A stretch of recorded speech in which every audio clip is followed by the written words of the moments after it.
完成干货，拒绝爽文啊！3月25号，中东的局势非常紧张了啊！第一个，胡塞武装叶海亚公开宣布，针对美以发动了2次军事行动，这是针对以色列发射了2枚导弹，一枚是超高音速巴勒斯坦2号，另一枚是最新型的导弹。巴勒斯坦2号超高音速导弹突防了所有以色列的防空系统，成功击中目标，导致以色列全境拉起防空警报。以色列大量的民众紧急逃入这个避难场所，而且这个在大街上的以色列民众全部跪地下祈祷啊！一看以色列的老百姓被吓得是不知所措了。但是另一枚新型的导弹不知去向了，有可能被以色列拦截了啊！另一场军事行动是针对老美在红海的美国航母打击群，包括一些军舰。胡塞武装发射了数十枚导弹和数十架无人机。随后，胡塞武装发出一张照片，再次成功击中了老美杜鲁门号航母。第二条，胡塞武装再次宣布，他的军事行动不仅限于打击美以了啊，沙特跟阿联酋腹部的老美的军事基地也已经纳入军事打击范围了。说如果胡塞武装再次发现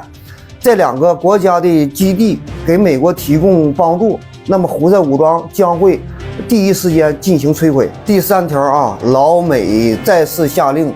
向这个红海派遣了3架 B-52战略轰炸机，这可能是要针对胡塞进一步的轰炸。然后老美今天在红海出动了60多架战斗机，针对也门进行了10多次的轰炸。胡塞武装一个军火库爆炸，多个军事目标被老美摧毁了。也门政府军表示，他们截获了800多架胡塞武装的小型无人机。这些个小型无人机是伊朗给胡塞武装提供的，是通过船只运送的，但是被也门给没收了。为什么伊朗会给胡塞武装提供这些个小型无人机？就是怕局势升级，一旦进入地面作战啊，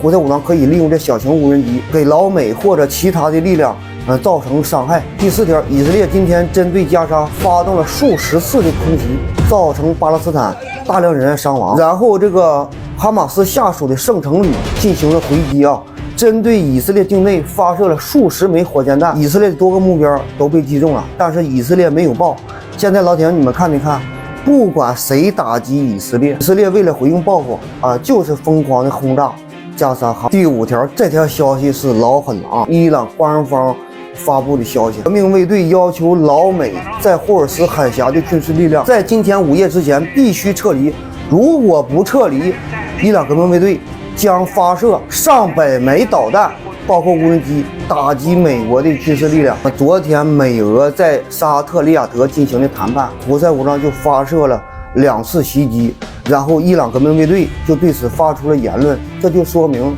美俄的谈判应该是不太顺利。另外老铁们啊，我再给你们爆一个大瓜，胡塞武装背后真正的